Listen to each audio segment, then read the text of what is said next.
semuanya. Udah record yang ini ya?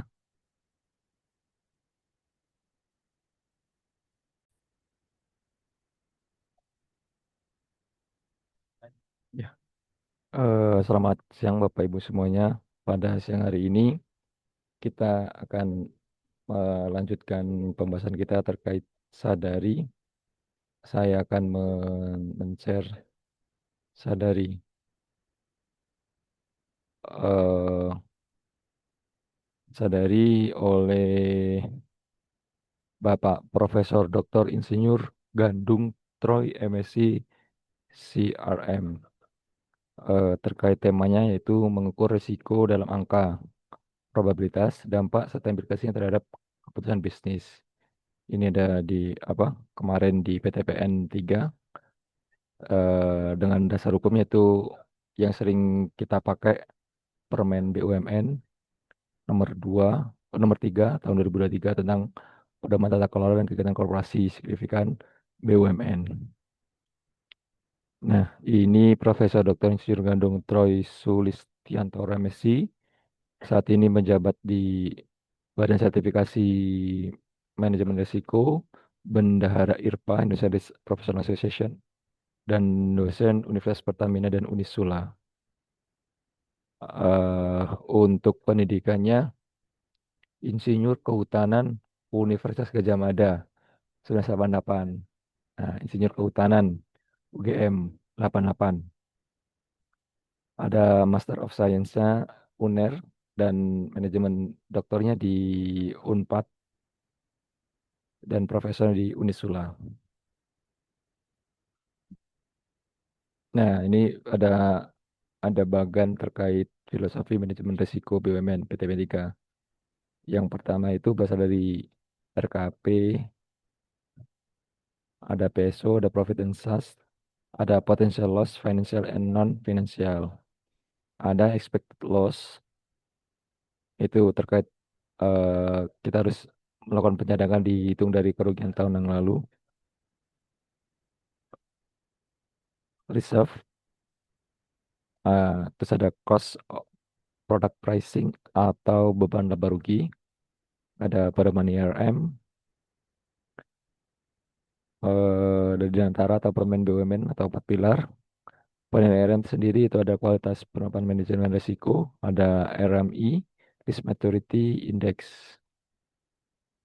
Nah, ini inilah bagian yang nantinya akan menjadi panduan kita. Selanjutnya ada expected loss and unexpected loss. Data data tahun 2025, event risk sakit frekuensi rata-rata 12 kali dan sampai dengan 1 kali, dampak sama cost 2026 Ceteris paribus, ada event risk sakit frekuensinya 11 kali sampai dengan 13 kali, dampaknya 11 juta sampai dengan 13 juta. Ada probability, ada losses. Nah, ini ada dari expected loss, unexpected loss sampai catastrophic. Nah, bagaimana memanage catastrophic loss? Yang pertama ada probability of loss, ada expected loss, ada expected plus unexpected loss, ada catastrophic loss. Selanjutnya ada ya, ini ada grafik dua sumbu yang misalkan area kerugian normal, kerugian di atas ekspektasi, dan risiko ekstrim pada perusahaan. Yang biru adalah expected loss, kerugian rata-rata yang secara rutin diperkirakan terjadi. Unexpected loss, tambahan kerugian di atas rata-rata yang masih mungkin terjadi. Dan tail loss, yaitu kejadian ekstrim di ekor distribusi dengan dampak yang sangat luar biasa. Nah, ini ada pendistribusian terkait kerugian perusahaan. Nah, sumbu X menunjukkan nilai kerugian, sumbu Y menunjukkan probabilitas atau frekuensi kejadian, kemungkinan terjadi. Terkait implikasi pada perusahaan, expected loss bisa dikelola lewat pricing, cadangan kerugian, dan efisiensi operasional karena bersifat lebih rutin dan kualitas penerapan manajemen risiko, sehingga expected loss bisa diturunkan. Kalau yang unexpected loss itu perlu buffer modal, limit risiko, dan monitoring berkala karena bisa melampaui rata-rata atau rata-rata plus atau minus standar deviasi tergantung risk appetite perusahaan. Selanjutnya ada TELUS, ada butuh stress test, ada contingency plan, asuransi atau hedging, dan governance crisis untuk kejadian ekstrim. Contohnya terkait saat ini ada perang terkait Iran versus Israel dan Amerika. Ah, cara membacanya gimana? Yang di atas ini ah, semakin ke kanan grafik, semakin rendah frekuensinya, tetapi semakin besar dampak finansialnya. ERM for BUMN atau Enterprise Risk Management for BUMN. Ada risk governance, ada internal control, risk process, and risk framework. Nah, ada komunikasi dan konsultasi, ada monitoring and review. Selanjutnya terkait scope, konteks, dan kriteria. Scope yaitu batas pekerjaan atau objek yang dinilai risikonya, konteksnya terkait kondisi internal eksternal, kriteria terkait aturan main untuk menilai risiko. Nah, di sini selanjutnya ada taksonomi risiko BUMN. Ada tema risiko, yaitu T1, kategori risiko, ada kelompok peristiwa risiko. Nanti bisa dielaborasi lebih lanjut secara offline. Nah, taksonomi atau jenis risiko. Eh, ada surat dari Danantara terkait jenis risiko. Eh, untuk jenis risiko strategic risk, definisinya itu risiko akibat ketidaktepatan dalam pengambilan keputusan dan atau pelaksanaan suatu keputusan strategik serta kegagalan dalam mengantisipasi perubahan lingkungan bisnis. Market risk, potensi kerugian karena pergerakan variabel pasar atau faktor pasar dari posisi, portofolio, atau bisnis model yang dimiliki. Ada financial risk, risiko akibat ketidakmampuan mengoptimalkan atau kegagalan mendapatkan kegagalan pendanaan eksternal atau sumber pendanaan internal dan arus kas dan atau aset liquid perusahaan. Ada counterparty kredit terkait risiko akibat kegagalan pihak lain dalam memenuhi kewajiban kepada perusahaan. Ada juga operational risk, risiko akibat ketidakcukupan atau tidak bagusnya proses internal. Investment atau project risk terkait ekspektasi return dari suatu investasi. Reputational risk terkait menurunnya tingkat kepercayaan stakeholder yang bersumber dari persepsi negatif. Selanjutnya ada regulatory, legal, and compliance risk. Risiko yang terjadi akibat perubahan perundangan, hukum, dan atau kelemahan aspek yuridis. Profil risiko RKP 2026 memuat identifikasi, pengukuran, rencana monitoring, dan evaluasi seluruh risiko dalam taksonomi risiko. Nah, seperti ini, jadi eh, ada kita harus mengukur risk control sistemnya, ada residual or net risk, ada risk capacity, ada inherent risk.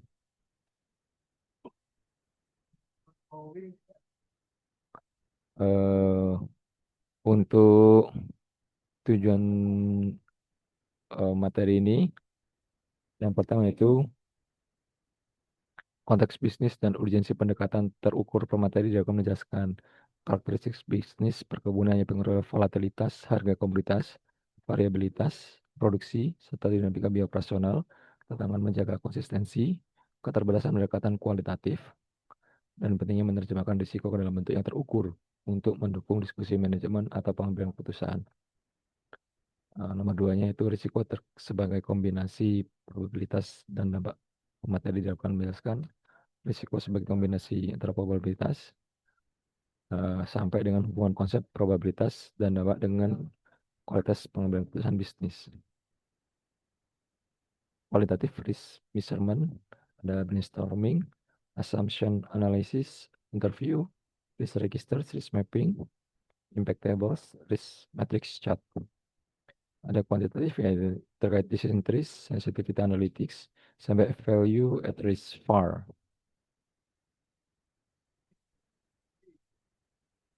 Nah, ini ada KPI, Key Performance Indicator and Distributed Framework. berawal dari atau eh, beranjak dari visi dan misi perusahaan, strategi perusahaan.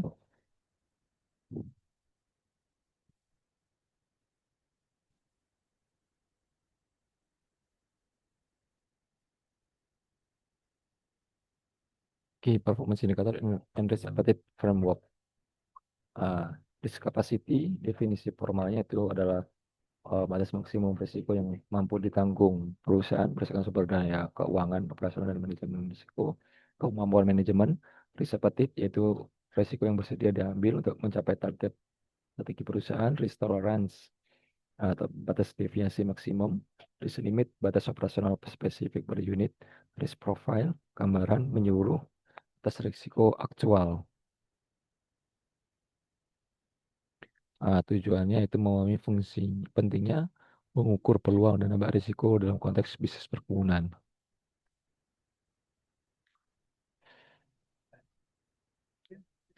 Selanjutnya, misalnya ini tujuannya memahami pendekatan sederhana untuk menghitung dampak perubahan asumsi bisnis. Contohnya PTPN 3 adalah BUMN holding perkebunan dan komoditas utama seperti kelapa sawit, karet tebu, teh, kopi, kakao, dan tembakau. Pada laporan audited 2024, grup membukukan pendapatan 54 triliun, beban keuangan 3,214 triliun, laba sebelum pajak 5,3 triliun, dan laba tahun berjalan 3,52 triliun. Laporan yang sama juga menunjukkan adanya pos perubahan nilai wajar aset. Jadi untuk PTPN 3, risiko harga komoditas dan biaya pendanaan awal laba. Ini earnings VAR-nya untuk PTPN 3. Potensi turunnya laba karena harga jual komoditas turun, biaya naik, kurs bergerak, dan bunga pinjaman naik. Earnings VAR melihat arus laba rugi pada PTPN 3, sumber utamanya bisa datang dari eh, volatilitas harga CPO, terus volume penjualan tidak tercapai target, biaya pupuk, energi logistik naik, atau beban cost of fund yang meningkat. Ya, ini biasanya rata-rata ini sih, volatilitas harga, terus volume penjualan yang berkaitan dengan volume produksi. Di sebelum itu ada biaya pupuk atau logistik yang naik, atau energi, dan cost of fund-nya meningkat juga. Nanti untuk contohnya bisa lihat lebih lanjut. Udah, terima kasih. Demikian dari saya untuk materi sadari pada siang hari ini. Kurang lebihnya mohon maaf. Wabillahi taufiq wal hidayah. Wassalamualaikum warahmatullahi wabarakatuh.